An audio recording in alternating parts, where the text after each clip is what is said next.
Olá, pessoal, sejam bem-vindos a mais uma conversa hoje com autoras e autores, né? Nós estamos hoje reunidos aqui para falar sobre o livro Entre Cartas, Ensaiando Escritas. Eu queria primeiramente dar as boas-vindas a todos. Hoje nós estamos um grupo maior e a todas, todes. Bom dia, gente. Bom dia. Bom dia. Bom dia, bom dia. Prazer estar aqui com vocês. Sejam muito bem-vindos, Marcinha, Carminda, Fernanda, Rodrigo, Eneida. E vamos bater um grande papo hoje sobre Entre Cartas.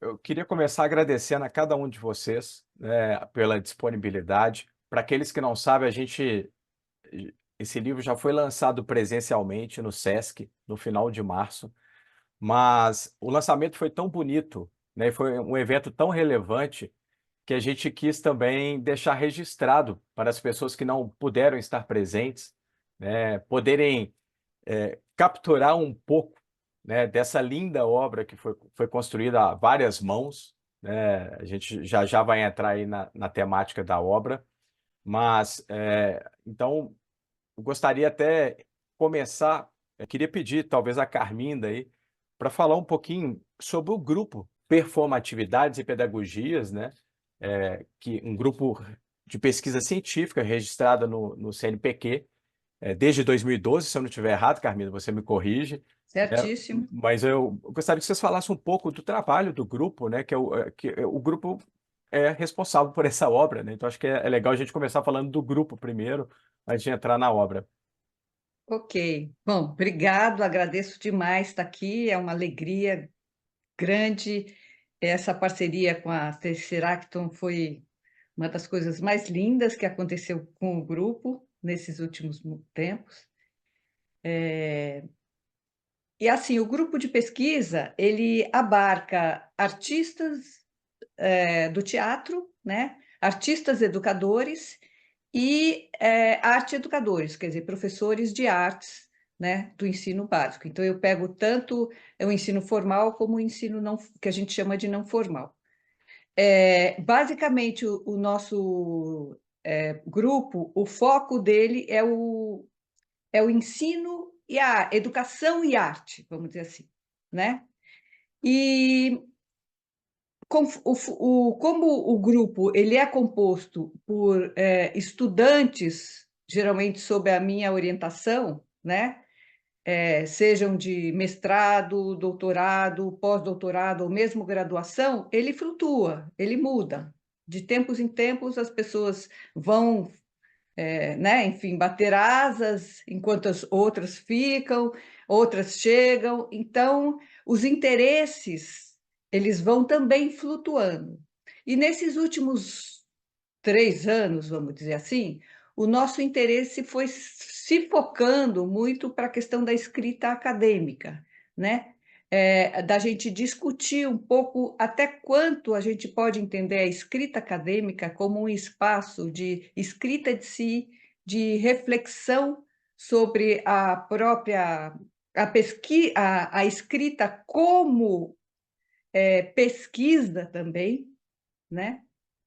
E durante antes da gente começar a fazer as cartas mesmo, a gente ficou mais ou menos um ano, né, gente, assim, fazendo experimentos de escrita. A gente lê muita coisa no nosso grupo e, às vezes, a gente tem vontade de experimentar. Nesse caso, foi a experimentação de escritas, né?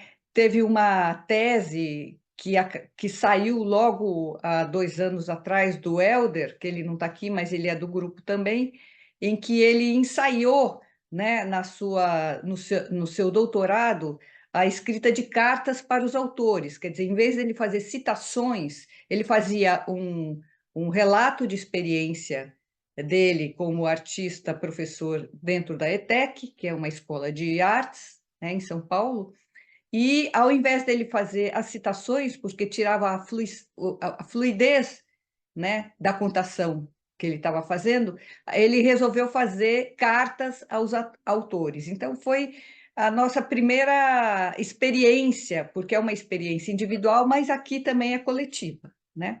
E depois a Ineila começou a fazer experimentos com o Gustavo, que também não está aqui, eles começaram a fazer cartas, e aí, enfim, a gente começou a se encantar com a ideia de cartas, né? A Cida e a Ineila, eu acho que fizeram um curso sobre cartas pedagógicas, e aí a coisa tomou aqui tomou um fogo entre nós, né? Até que nós tivemos a ideia, eu não sei de quem veio a ideia, porque é sempre coletiva, né? De fazer uma publicação com cartas a partir de autores que fossem relevantes ou para a nossa formação ou para a pesquisa, porque alguns estão em processo de pesquisa de mestrado e doutorado, outros, como eu, Marcinha, Karine, a gente está, mesmo a Ineila está na pós-doutorado, mas já é uma pesquisadora madura, então a gente meio que abriu para pensar em autores que nos constituem enquanto pesquisadoras, enquanto pensadoras. Então, foi desse modo, o nosso grupo de pesquisa é esse. Amanhã, agora a gente já está indo para outros rumos, trabalhando outra, porque as curiosidades começam a flutuar para outros campos.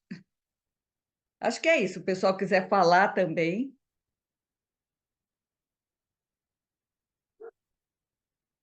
Bom, eu conheci o grupo da Carminda, eu já estou no grupo há 6 anos, eu comecei em 2018 o pós-doutoramento sob supervisão da Carminda, e desde então eu me uni a esse grupo e nunca mais larguei. Eu falei para a Carminda que agora eu tenho que ficar no grupo porque eu me identifiquei demais com essa perspectiva de criação, de criatividade ligada ao campo da educação, que é uma necessidade premente para nós, né? E como eu lido também com essa área de formação de professores, eu percebi ali um foco de criação e de pessoas interessantíssimas, também ligadas à área da educação, mas com esse interesse em criar coisas novas, e eu me identifiquei, estou lá até hoje. Então, a criação desse livro vem já de uma perspectiva que a Carminda tem como foco de pesquisa e como pessoa mesmo maravilhosa que ela é. Isso surge, né, a muitas mãos, que foi também um tipo de trabalho diferenciado, porque, em geral, no meio acadêmico, a gente faz organização de coletânea com 2 ou 3 organizadores que pegam os autores e organizam a obra. Foi a minha primeira experiência em termos tão coletivos assim, todo mundo fazendo, e nós fizemos inclusive oficinas presenciais, né? Atividades presencialmente para fazer não somente brainstorming, né, de ideias, mas também de coisas concretas, pensando as imagens do livro, como é que ia ser a configuração. Então, para mim, foi uma experiência muito inovadora também nesse sentido, de criação de livro e de exercício textual também, porque para quem for ao livro se interessar em adquiri-lo, né, que eu recomendo muito, nesse sentido de perceber algo inovador com o gênero ensaio dentro da educação. O gênero ensaio é um gênero da literatura, que dentro da academia sempre foi assim meio rechaçado, porque ele permite um nível de liberdade de criação que muitas vezes o meio acadêmico mais engessado não aceita muito bem, que quer seguir normas, técnicas, tal, e o ensaio ele faz um equilíbrio, daí até isso está no título também, né, entre cartas e ensaiando escritas, né, que foi algo que a gente discutiu bastante também no grupo, o título, né, como é que ia ser, e foi um processo muito bonito de criação. Esse ensaiando, né, em processo também, traz essa perspectiva diferencial de inovar também na escrita, como a Carminda falou. E para o meio acadêmico, que no momento atual precisa de mudanças urgentemente, sobretudo na educação, eu acho que é uma reivindicação que a gente traz em forma de criação, né? Um livro. e o afeto das cartas também, que acho que a Ineila, a Fernanda e o Rodrigo podem falar mais da participação deles nesse sentido, esse afeto que também é tão caro nos dias de hoje, né? Essa afetividade das relações que também anda super complicada, a gente também buscou trazer tudo isso nessa criação da obra. Eu acho que o resultado final, pelo menos para nós do grupo, eu percebo que foi muito potente, ficou algo assim que nos instigou a querer fazer mais coisas, não somente com essa perspectiva, mas com novas possibilidades de criação dentro do meio acadêmico e da pesquisa.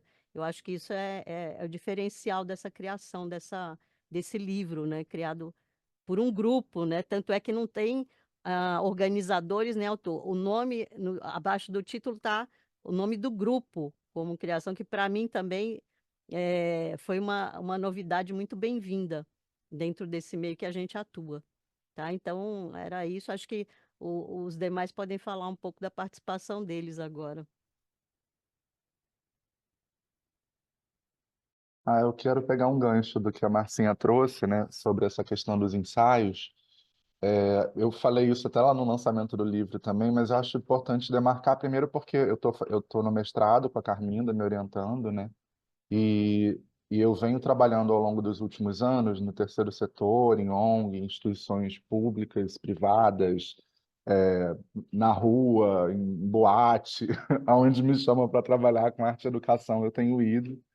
E, e eu compreendo que esse formato dos ensaios, né, como a Marcinha já começou a falar, assim, ele possibilita que outras epistemologias também estejam representadas aqui, assim, né? Eu tenho uma trajetória que é da escola pública, eu lido com grupos subrepresentados, eu tenho uma relação intensa com os movimentos sociais e, de fato, essa escrita acadêmica senso comum, ela é muito difícil, assim, ela acaba sendo por muitas vezes até violenta, assim.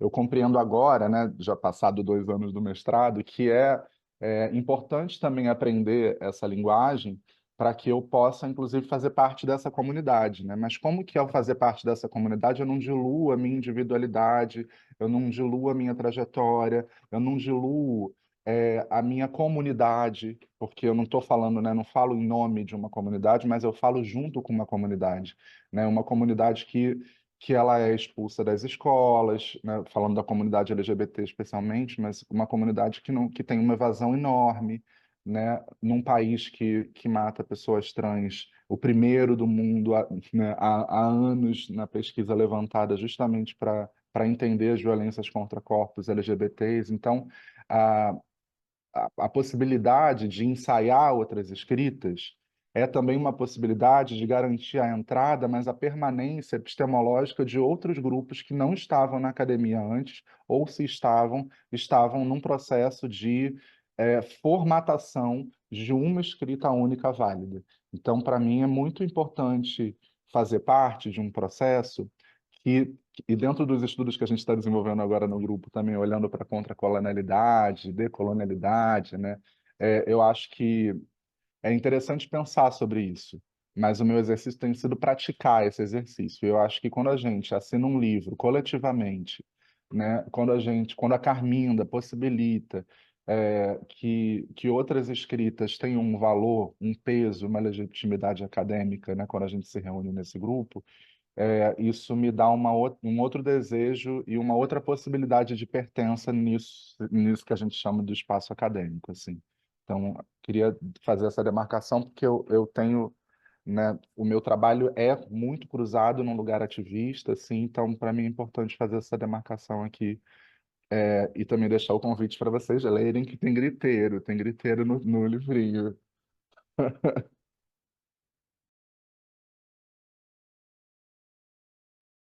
Então, eu quero também aproveitar a fala do Rodrigo e dizer o quanto esse tipo de escrita, né, é uma escrita de si também.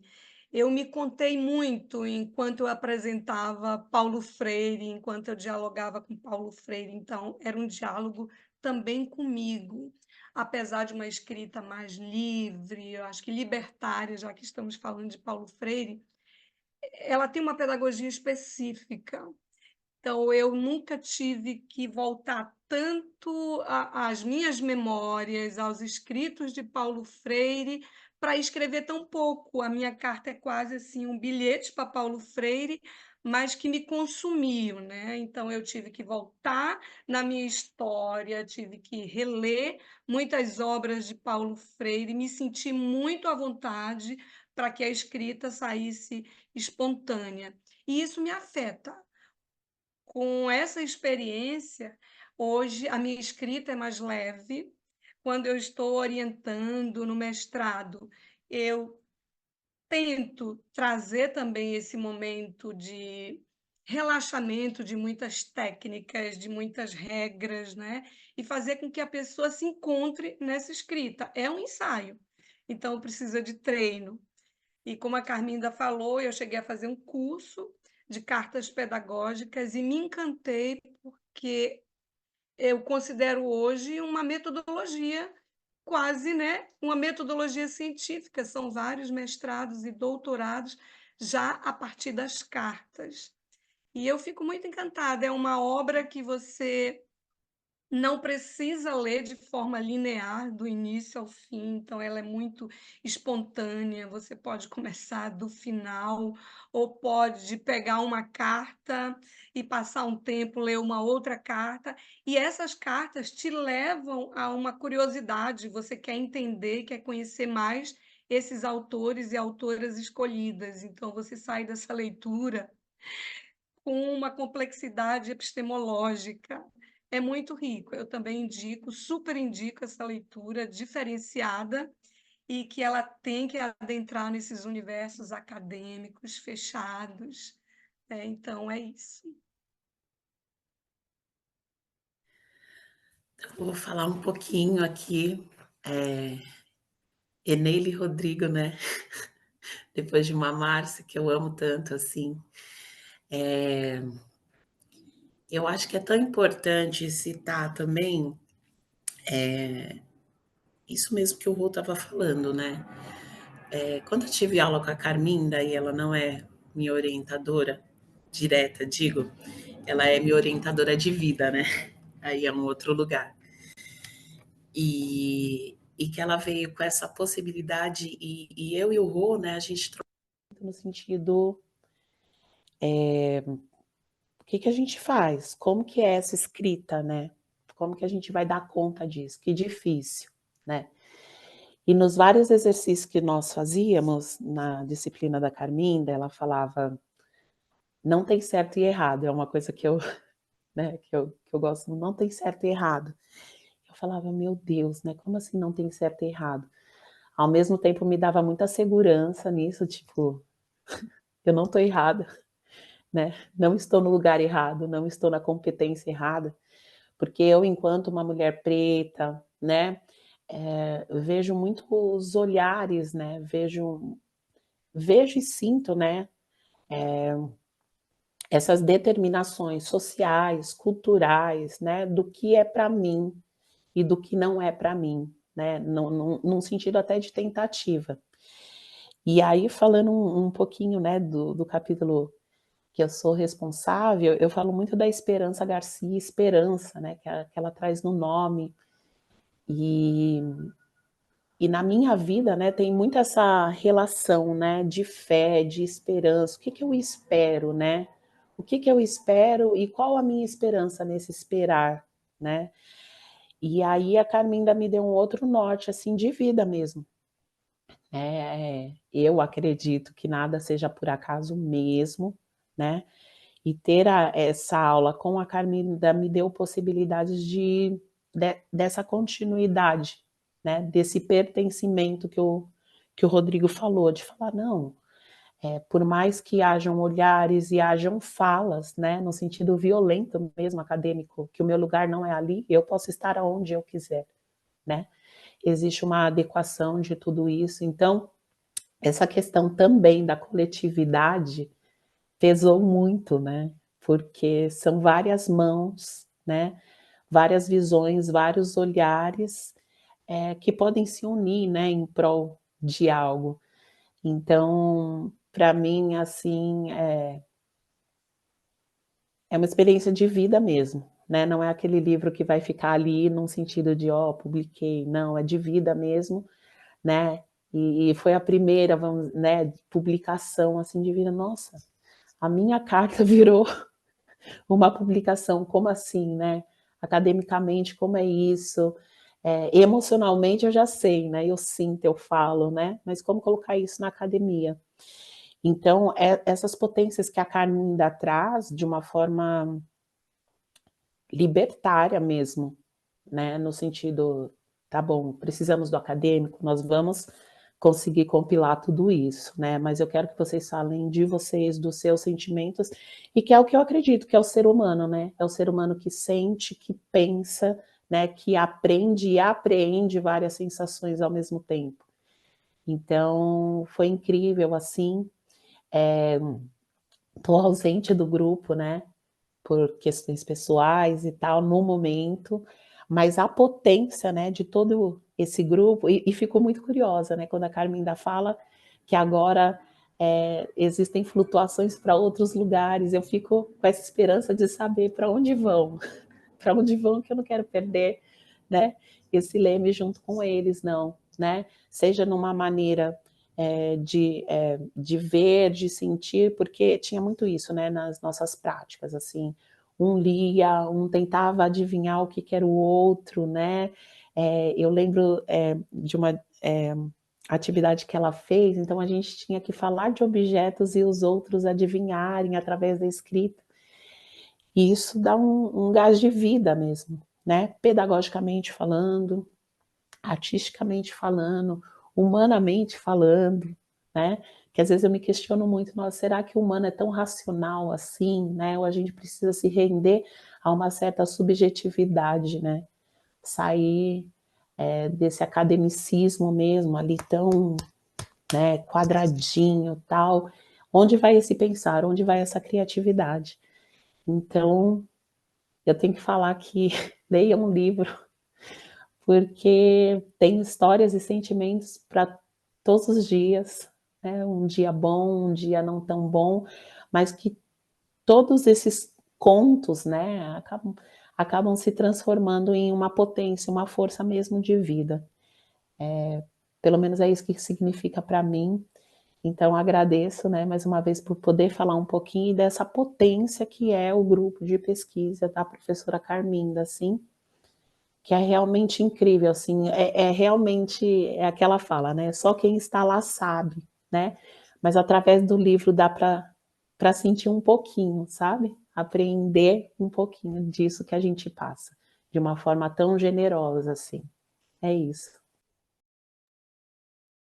Bacana, Fernanda, Marcinha, todo o compartilhar de vocês, dá para perceber realmente que vocês formaram um grupo com muita potência, um grupo potente, né? E toda a criação, esse processo todos que vocês tiveram na criação desse livro, dá para perceber uma delicadeza, uma sensibilidade de cada um e a transformação também interna, como você mesma disse, Fernanda, como potencial de pessoa mesmo, né? Internamente, essa transformação dentro desse trabalho de vocês. E a gente também não pode esquecer de falar da escolha da capa do livro, que ficou maravilhosa, nossa querida Renata, né, Dumont, que fez essa arte tão sensível também em conjunto com vocês. E eu queria que vocês falassem um pouquinho, porque o livro é composto de 20 cartas e diversas pensadores, pensadoras, filósofos, filósofas e artistas também. Como foi essa dinâmica na escolha dos destinatários? Se vocês puderem compartilhar. Bom, foi um processo, por ser coletivo, teve um caos organizado, né? Acho que dá para descrever assim, o processo criativo e das reuniões foi caótico, mas é um caótico da arte, então é um caótico que tem um sentido em si mesmo, né? E que acabou se organizando de alguma forma na escolha dos autores, porque surgiam muitas ideias, né? Acho que depois vocês podem falar um pouquinho e muitas possibilidades, mas assim, o norteador, que eu me lembro que foi surgiu, não lembro se foi a Carminda que deu esse norte ou alguém do grupo, é, tinha que ser, a gente pensar em alguém que fizesse parte da nossa pesquisa de alguma forma, mas não necessariamente da pesquisa atual, mas a pesquisa como fonte de vida, a pesquisa acadêmica, esse vínculo, né, de identificação e de afeto conosco. Então, cada um foi buscar aí dentro do seu acervo de leituras e de pesquisa essa pessoa, né, a quem se dirigir na carta. No meu caso, foi um tradutor, o Paulo Ronay, que fez parte, assim, me trouxe memórias da época da minha graduação em tradução e interpretação, e que foi também um cara super dedicado, um refugiado da Segunda Guerra Mundial que veio para o Brasil e criou todo um sentido importante para a nossa literatura brasileira, sendo que ele não era brasileiro, ele era húngaro. E é maravilhosa a história dele, ele acabou se tornando um dos grandes especialistas em Guimarães Rosa na nossa literatura, foi amigo de Guimarães Rosa e de outros grandes autores, teve toda uma perspectiva de trilhar uma valorização da nossa literatura brasileira, e ele escrevia em português melhor do que muitos brasileiros. Os próprios autores de literatura diziam isso de Paulo Ronay. E essa figura pouco conhecida, né? Ela é mais conhecida no meio da tradução, de quem faz tradução literária. Eu senti que era o momento de trazê-lo, né? Ali numa carta afetiva, lembrando tudo que ele representou na época que eu estava estudando para ser tradutora, né? Que a minha formação inicial na graduação foi em tradução e em letras. Então, esse sentido de pesquisa e afeto, que era o norteador, né, das cartas para nós, era a provocação, né? Ah, o Paulo Ronay veio para mim nesse sentido, sabe? E aí, para cada um, o disparo foi diferenciado aí, mas o norteador, né? Vocês me corrijam aí, acho que foi um pouco disso, né? Se eu tiver errado, vocês me corrijam aí. E o meu ficou Paulo Ronay. Quem quiser pegar o fio agora, contar do seu. Eu vou pegar o fio, na verdade, antes para falar da confusão organizada. Teve um momento em que a gente tinha todo mundo no grupo do WhatsApp, mais de 20 pessoas, e aí chegou uma hora que a Carminda precisou decretar uma ordem que era: olha, gente, comunicações, informações, divulgação é nesse outro grupo aqui. Esse aqui é o de trabalho, porque a gente dava um intervalo, e aí eu olhava no grupo e tinham 64 mensagenzinhas, assim, você falava, meu Deus. Mas é isso, porque a gente queria, não era só sobre, a gente vai escrever, mandar o texto, vocês dão uma olhada, a gente estava realmente construindo junto, então era um grande kkk, assim, no grupo, que era maravilhoso também, assim. E isso que eu queria fazer, só trazer esse exemplo do nosso caos organizado, separamos em dois grupos e agora está tudo bem. Mas sobre a autora, eu escrevi para J. Mombassa. J. Mombassa é uma pessoa travesti, preta, pesquisadora, artista, performer, que tem um texto que foi, na verdade, um texto que já tinha me atravessado antes de eu entrar no mestrado, e aí no mestrado ele voltou a fazer mais sentido, assim, que era um momento da Jota na academia, com uma postura mais radical, assim, né, considerando que né, ainda um embate constante, né, para que certas experiências, identidades estejam ali em segurança, né, dentro desse espaço acadêmico, justamente por conta do que eu comentei antes, inclusive, assim. Então, é um texto muito... O nome do texto é Pode um cu mestiço falar? Então, esse é o nome do artigo dela. Então, e hoje a Jota desenvolve o trabalho dela, eu observo dessa maneira, né? Ela desenvolve o trabalho dela subjetivando certas lutas que eram muito mais bandeirosas, assim, através dessas ações performativas. Então, esse caminho, né, que sai de uma radicalidade mais declarada para um lugar de encontrar esse discurso na arte, sem que a gente fique o tempo inteiro precisando estar nessa tônica da briga, mas sim conseguir desenvolver outras questões mais subjetivas, assim, é um norte para mim, que venho de uma trajetória dos movimentos sociais, numa construção de um discurso muito mais violento, para entrar aqui e na academia, né, e conseguir encontrar um lugar de discurso que seja de enfrentamento ou de posicionamento, mas que ele não me destrua, né, no processo. Então, escrever para Jota, para mim, é para me lembrar disso, né? Me lembrar de que ao ensaiar essas escritas, como que vou me reposicionando nessas lutas, no momento em que a gente está aí de novo numa discussão sobre a validade ou não das vagas afirmativas, das cotas nas universidades, no momento em que as universidades, né, especialmente no último governo, vêm sendo categoricamente atacadas, né? Então, eu acho que, para mim, foi importante convidar a Jota, né, para essa representatividade nesse livro, mas também é um lembrete de estratégias de luta mesmo, para que, né, ao fazer esse movimento dentro da academia, que é uma estrutura muito forte, muito rígida às vezes, assim, que essas paredes não desabem sobre mim e eu não consiga caminhar, né? Então, acho que para mim a Jota chega nesse desejo, assim, estratégico.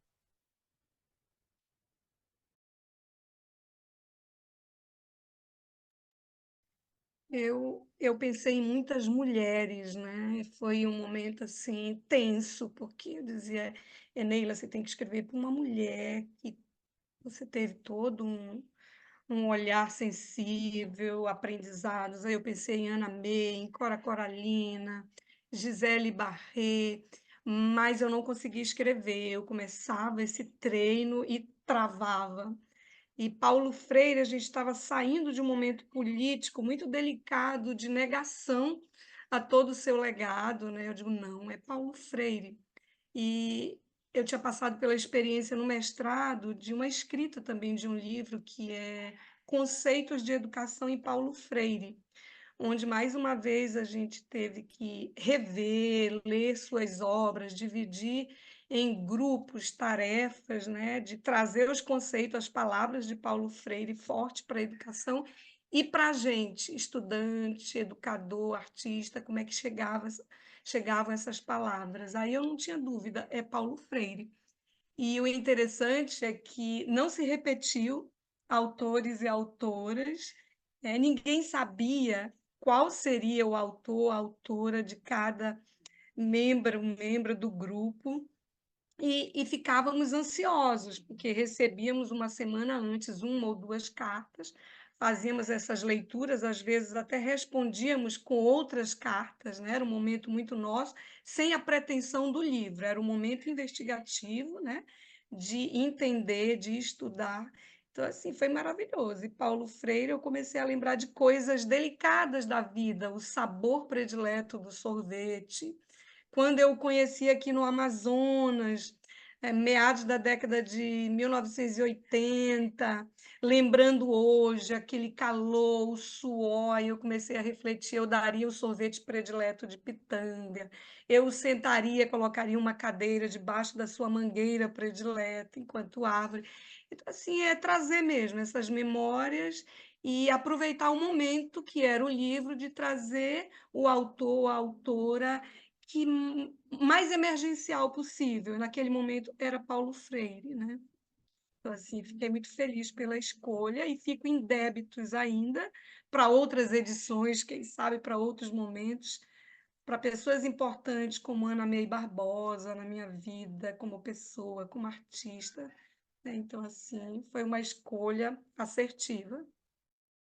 Bom, a minha escolha foi, né, como eu já havia citado, pela Esperança Garcia, uma mulher preta, escravizada, né, ali na região do Piauí, é o que a gente tem de história, né? E quando foi proposta essa atividade, eu não tive qualquer dúvida, assim, eu tinha certeza que a minha carta seria para ela, né? Primeiro que eu acho muito irônico, né, ela chamar Esperança num momento que é da escravização, né? Que é uma coisa que mexe comigo e é uma coisa que eu rebato muito, né? Até os dias de hoje, assim. Para onde estamos indo? Essa escravização sem algemas, né? Que são impostas hoje, né? De uma forma quase que legalizada, né? Nos termos educacionais, nos termos artísticos, nos termos culturais. É uma coisa que me assusta, né?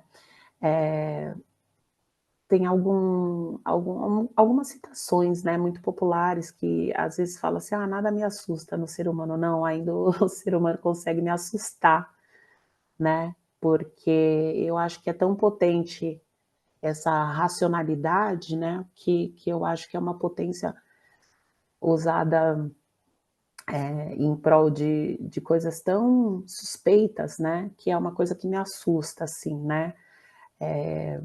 Quando a gente participa de um grupo como o da Carminda, que o tempo todo está ligado ao coletivo, né, e ao coletivo real, não ao coletivo discursivo, né,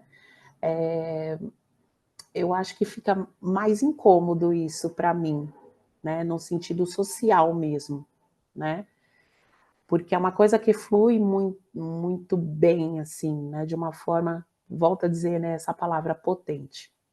E aí, quando eu falo de Esperança Garcia, que é essa mulher, inclusive, que não se tem dados do seu falecimento, assim, né? Aí eu falo, meu Deus, né? Coitada, né? Porque a esperança é a última que morre, né? Então eu contesto, morreu? Não morreu? Onde que tá, né? E eu faço muito essa dualidade, essa brincadeira da esperança, a esperança é essa mulher piauiense mesmo, que inclusive, né, depois de anos desse seu desaparecimento, recebeu o título como se ela fosse a primeira advogada, né? Assim, aí você fala, né? Aí vem esse incômodo, né? Me dá essa esperança de ter esse incômodo também perante essa justiça humana que a gente contesta, né? Em algumas coisas e que foi construída num coletivo, mas eu sempre pergunto que coletivo é esse, né? De quais pessoas, de quais interesses, né? Para quem? Então, eu tive certeza que seria para a Esperança Garcia. Eu não recebi ainda resposta, né, dessa carta que eu enviei para essa amiga, né, que, que se relaciona o tempo todo comigo, assim, né, nesses contextos gerais mesmo de ser humano, né, de um dia não tá tão bem, num dia tá, parece que vem aquela força e aí aquela força some e você fala, mas eu tô lutando sozinha, como que eu faço? Né? Que esperança é essa? Eu estou esperançosa no quê? Então, essa amiga a quem eu escrevi e estou esperando a resposta, né, tinha que ser Esperança Garcia. É isso. Muito bacana essas escolhas, né, de cada É. um, que vai tá no íntimo, né, de cada um. Escutar vocês é uma coisa bem... Acho que a Carminda queria falar, né? É só dar um Perdão, arremate Carminda, que, pode falar. porque assim, eu bati muito na tecla de que cada carta fosse um texto acadêmico, né? Sim, e não ficcional só, que fosse esse híbrido, mas que ele fosse acadêmico. Um pouco eles falando, dá para perceber assim que há ali na escolha, que é o que vocês perguntaram, na escolha da pessoa para quem eu vou mandar a minha mensagem, está ali algumas perguntas de pesquisa. Uma pesquisa dentro de um coletivo, né? Por exemplo, a FEFA faz uma pergunta individual, mas está dentro de um coletivo de mulheres negras que estão perguntando coisas muito semelhantes, né? Você pega o Rodrigo também, cada um de nós, assim, você pega a Inélia também, pega o Paulo Freire, estava naquele momento, né, de negação total. Por exemplo, a Marcinha trouxe um autor que a gente não tinha, eu nem tinha escutado, eu devo ter lido até traduções dele, mas então, por exemplo, foi um momento de muito aprendizado também entre nós, né? E então o que interessava era um pouco isso, como é que pode uma carta ser também anúncios ou prenúncios de um pensamento acadêmico, de pesquisa acadêmica em movimento, né? A ideia não era ter uma resposta, mas sim, né, o que é que esse autor impacta, né, na minha vida. E quando a gente ia, porque eles fizeram umas prévias de trazer as cartas para o coletivo, e o coletivo a gente criou uma dinâmica lá para dar uma referência, então foram verdadeiras aulas para a gente, né? Porque a gente não conhecia o trabalho do autor que Marcinha trouxe. Então, ela trouxe um monte de referências, deu uma aula sobre tradução, sobre quem era essa pessoa, né? E assim foi. Por exemplo, a Fê um dia, antes dela, ela fez uma coisa performática, ela mandou a carta da esperança para nós. A gente recebeu aquela carta e ficou lendo e falou o que é isso, tal, e criou toda uma reflexão no grupo, mas né, que quando ela veio e trouxe a autora, fez uma contextualização, né? Então, cada um trouxe praticamente uma aula para nós. Então, essa também essa a nossa perspectiva em relação ao livro, que ele seja também didático, que ele seja também trabalhado por professores, seja de ensino fundamental ou seja do campo universitário. Era isso. Quem que foi o seu autor, Carminda? O meu foi o Eduardo Galeano, né? Porque eu tenho me debatido comigo mesmo em relação às minhas escritas, né, acadêmicas, eu quero quebrar um certo academicismo que eu tenho, e eu tenho uma admiração muito grande pela capacidade de síntese do Galeano, e o Galeano é uma pessoa que teve uma formação na minha vida, né? Muito forte. Eu, quando jovem, adolescente, o texto que abriu a minha cabeça para pensar o Brasil naquela época da ditadura foi As Veias Abertas da América Latina. Na minha casa, né, a gente era de esquerda, então esse livro, por exemplo, ele rodou na mão de todos os irmãos, rodou na mão do meu pai, a gente discutia em mesa, e a partir daí eu, mais tarde, fui também atrás desse autor de ficção, né? Uma ficção que é jornalística e etc. Essa mistura que eu acho interessante, né? E eu quis contar para o Galeano o depois que ele morreu, né? O que aconteceu com o Brasil. Então eu faço uma brincadeira com ele e eu me sinto de alguma maneira quando entrou essa pauta da guerra de Gaza, né? Dentro do nosso mundo das redes.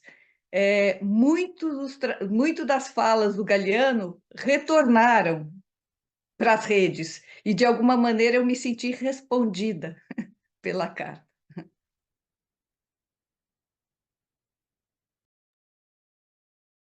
Olha, muito bacana. Eu estou me segurando aqui para não ficar mostrando o livro e falando mais sobre vários detalhes.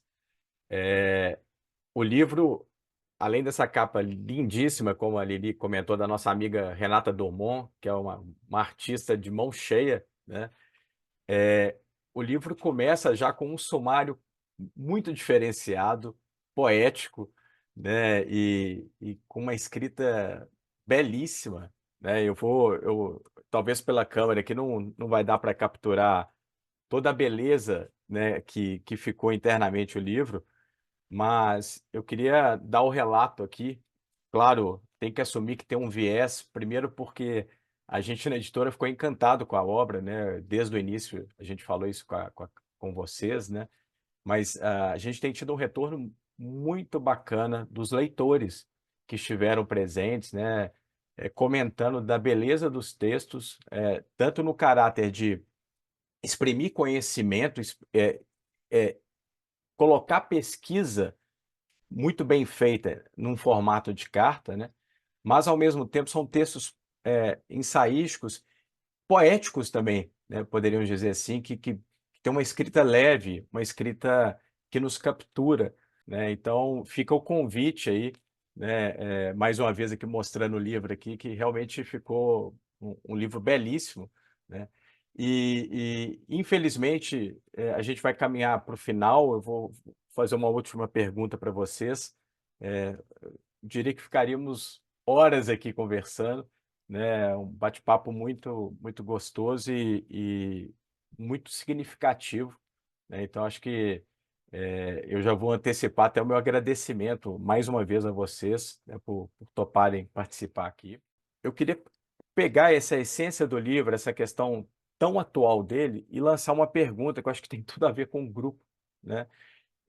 Queria que vocês comentassem um pouco a relevância das artes neste momento atual planetário, né? E quando eu falo das artes, eu não estou só fechando as artes dentro do que a gente às vezes classifica como artes, mas as artes em diálogo com a vida, em diálogo com os saberes, né? Se vocês pudessem comentar um pouco, eh, né, para a gente encerrar essa conversa, eu agradeceria.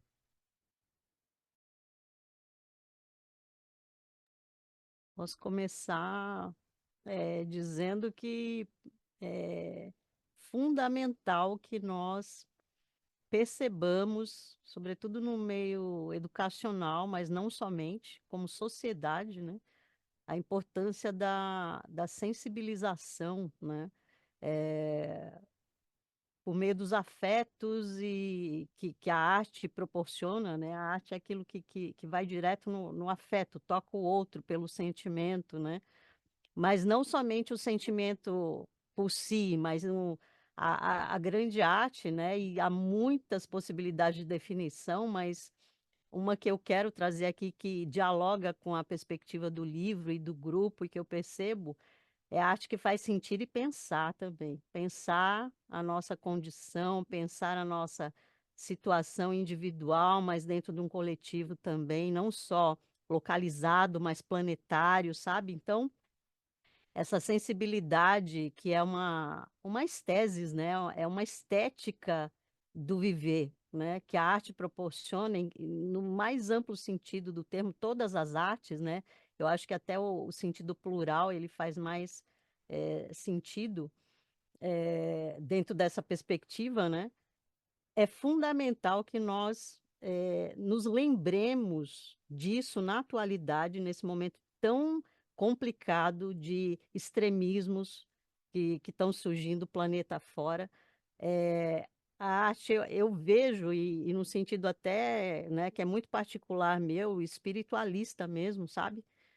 Ela é fundamental como elemento de sensibilização planetária. A gente viu isso na época da pandemia. Não fossem os artistas, o que seria de nós na época da pandemia, em que um momento limite planetário que nós vivemos, estamos vivendo outros, né? O que seria de nós sem as artes, né? Então, nós precisamos nos lembrar disso, mas não só lembrar, colocar em prática, né? Cada um nas suas percepções e naquilo que sente mais afeto, né? Dentro das várias artes, mas colocar isso em prática, para que nós não nos afastemos, né? No sentido humano, nos aproximemos, mas com essa sensibilidade estética, né, que se prolonga para as demais, tão necessárias. E assim, na educação é fundamental que a arte deixe de ser perfumaria, que ela, né, ela passe a ser vista da forma séria como ela tem que ser, né, como o Deleuze nos diz, ao lado da filosofia e das ciências, as artes, né, como construtoras de conhecimento e do criar, né, no meio humano. Desculpem me estender um pouco, mas é uma reivindicação assim que me toca muito profundamente, né? A gente tem que se lembrar e atuar e colocar em prática as artes. Então, a tua pergunta também te agradeço por isso, Luiz, por essa oportunidade para nós falarmos sobre isso, que para mim, e eu sei que para o grupo é muito importante. Puxem o fio aí. deixa eu aproveitar o gancho aí que a cabeça. A prática, por exemplo, nesse livro, e o que eu tenho me debruçado como orientadora também de pesquisas é como é que a gente pode escrever com arte. A gente tentar não diferenciar o modo de escrita que é acadêmico, que é reflexivo, que é pensamento, em arte. Então, esse livro foi um exercício, talvez o primeiro que eu tenha feito de fato, né? Como uma escrita onde a arte ela é vamos dizer assim, ela é a nossa deusa principal ali, né? Por isso que ele é subjetivo, ele é ensaístico. A arte, para mim, do ponto de vista geral, assim, ela tem no mundo ocidental, onde a gente, né, separa as coisas, separa as artes, separa as áreas de conhecimento, né? Porque se a gente for levar para uma sociedade tradicional, indígena, a gente tem que falar de outro jeito. Mas nesse mundo que a gente vive, cindido, né, como diz o poeta, de homens cindidos, como diria o Drummond, a arte é aquela que, de alguma maneira, faz o religare, né? Para Marcinha é espiritual, para mim é filosófico, para o outro é do outro jeito, né? Eu acho que ela tem essa capacidade de religar de novo aquilo que querem, né? A separação corpo e mente, né? Enfim, pensamento e emoção, porque tudo isso tá junto. Na arte não dá para você falar isso é só pensamento, né? Mesmo a arte conceitual, você tem que ter a experiência para que você realmente tenha algum tipo de significado com ela. Então, eu acho que a arte, por exemplo, eu fiquei muito perguntando por que escrevo, por que escrever, por que escrever para o Galiano, né? Ou por que escrever cartas? Fiquei muito sozinha, nem falava muito com eles, mas perguntando por que escrevo, né? E eu acho que tem autores, né, como a Glória Anzaldúa, por exemplo, que é uma mulher ticana que morava nos Estados Unidos. Ela tem um texto muito interessante que ela fala, escreve uma carta para as mulheres do terceiro mundo, né? As mulheres. E então ela chega, por exemplo, fala, eu escrevo para me pendurar no mundo, para ter um lugar onde eu possa me segurar, né? A Clarice Lispector, por exemplo, há autores que falam que Clarice escreve para criar um mundo para que ela possa estar dentro, para que ela possa existir. Então, eu acho que a arte ela tem esse poder da gente poder imaginar novos cotidianos, novas relações. É como um ensaio, como diria o Boal, Augusto Boal, é um ensaio para a revolução. Ele estava falando ali da revolução política, mas eu digo que é um ensaio para a revolução dos costumes, do pensamento, entendeu? Das relações entre nós. Então, eu, como orientadora, por exemplo, dentro do grupo, eu fico muito pensando como é que a gente pode estar sempre reinventando, recriando as relações, né? Como é que a gente pode ser menos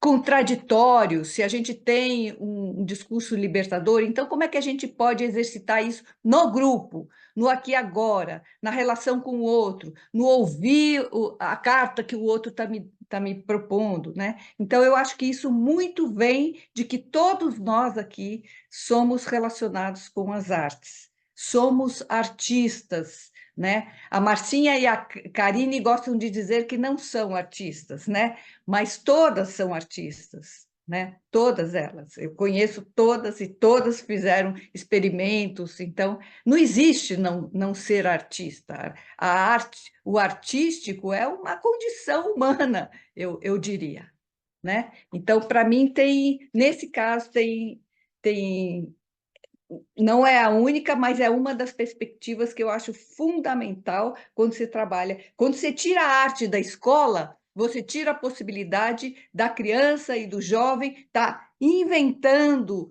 criando, imaginando novos mundos para si. E eles têm. Eles não vão ter o espaço de exposição disso. E eu sou como o Galeano, eu acho que a utopia, a criação da utopia é fundamental. Não porque ela vai ser, né, alcançada, mas porque ela nos faz caminhar. E eu acho que isso a arte faz isso na escola. Ela faz a criança e o jovem caminhar, né? É por isso que ela é tão, ela num pensamento mais ditatorial, mais totalitário, né, mais fundamentalista, como a gente está vivendo agora, ela é atacada permanentemente, porque ela cria mundos novos. E isso, pensando no nosso Paulo Freire, cria o quê? O pensamento crítico. Então, arte e pensamento crítico, para mim, estão muito relacionados também. Ai, falei demais. Ah, eu fiquei afetado com a fala da Carminda, já vou também nesse embalo aí. É, olha, a minha experiência com arte, que é o que eu, de alguma maneira, estou revisitando agora no mestrado, é justamente na escola pública, quando eu tenho acesso ao teatro, na Escola Visconde de Cairu, que fica no Meia, no Rio de Janeiro, que é um lugar que durante muito tempo tinha uma resistência do teatro ali dentro, tinha de fato um teatro, uma arquitetura de um teatro lá dentro, então a gente podia fazer os experimentos lá. Muitas das pessoas que tiveram comigo no ensino médio nessa escola estão no mercado, trabalhando, né, na TV, no teatro e tal. E, e eu tive a possibilidade de me formar na Escola de Teatro Martins Pena, que é uma escola pública de teatro, a mais antiga da América Latina, que agora, se eu não me engano, tem 115 anos, e que é fruto de muita resistência. A escola está sempre quase para fechar, e a possibilidade de ser uma bicha suburbana, que não tinha outras referências familiares próximas que viam a arte como uma possibilidade de vida, de manutenção financeira, né, de estabilidade financeira. Chegar ali na escola de teatro pública me ensinou cidadania, me deu consciência política, me deu consciência humana, me deu outro caminho de existência que não definitivamente não estava dado para mim. Eu agora isso foi quando eu tinha 17 anos, eu faço 40 esse ano e eu continuo sendo a única pessoa da minha família formada numa universidade federal em artes. Então, assim, a arte, para mim, na minha trajetória, ela foi revolucionária. Hoje, quando eu trabalho com arte, né, nesses projetos de educação não formal ou dissidente, eu vou lidar com pessoas pretas, com pessoas originárias, indígenas, LGBTs, PCDs, e a grande maioria vinda de situações periféricas, ribeirinhas e tal. E uma das coisas que se apresenta, assim, logo no início dos encontros eu busco sempre fazer um banco de dados, assim, um lugar onde a gente possa ter um banco de referências comum para que a gente possa trabalhar a partir disso. Então, eu geralmente começo perguntando, aí, quais são suas referências de arte e tal? E muitas das pessoas, a grande maioria, me responde, eu não tenho. Porque o que se compreende, né, enquanto arte é algo que aquelas pessoas não estão convidadas a fazerem parte, né? Mas quando você entende a arte enquanto um bem democrático, enquanto um direito, a arte e a educação enquanto um direito democrático, é, é isso. Eu acho que o trabalho é justamente com a arte como ferramenta, devolver a criatividade, devolver o empoderamento, devolver a dignidade dessas pessoas, né, que são a maioria do Brasil, que não tem acesso ao estatuto dessa arte mais eurocentrada, né?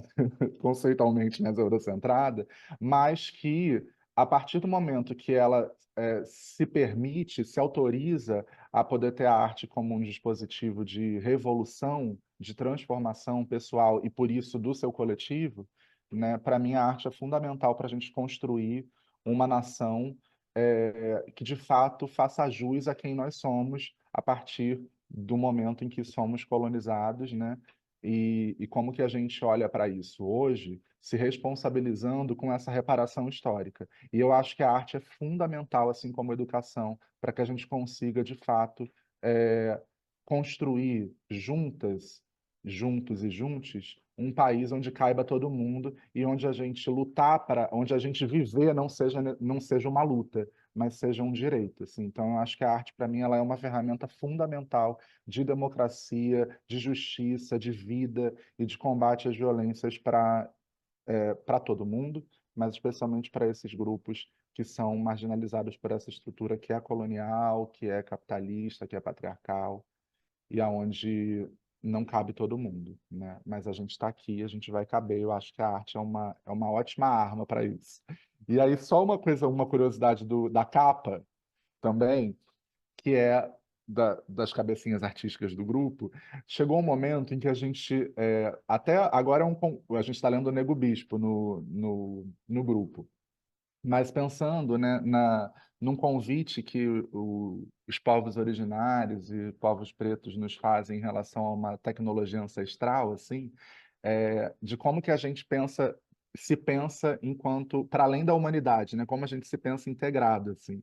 E aí a gente teve como referência, isso veio para a capa, o micélio, que é essa rede de fungos que se comunica por debaixo da terra.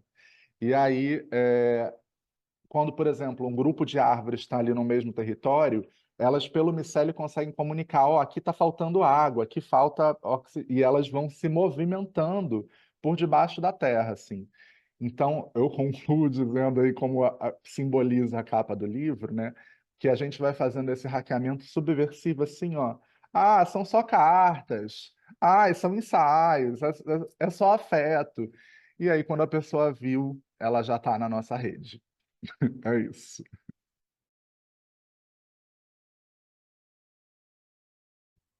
Bom, chegamos ao final e eu gostaria de agradecer imensamente a arte da liberdade de expressão de cada um de vocês na escrita dessa obra. Carminda, Marcinha, Fernando, Eneida, Rodrigo. Muito obrigada de coração pela participação de vocês e que todos nós que nos assistem possam ler e sentir a delicadeza dessa obra Entre Cartas. Obrigada a todos. Obrigada a vocês também.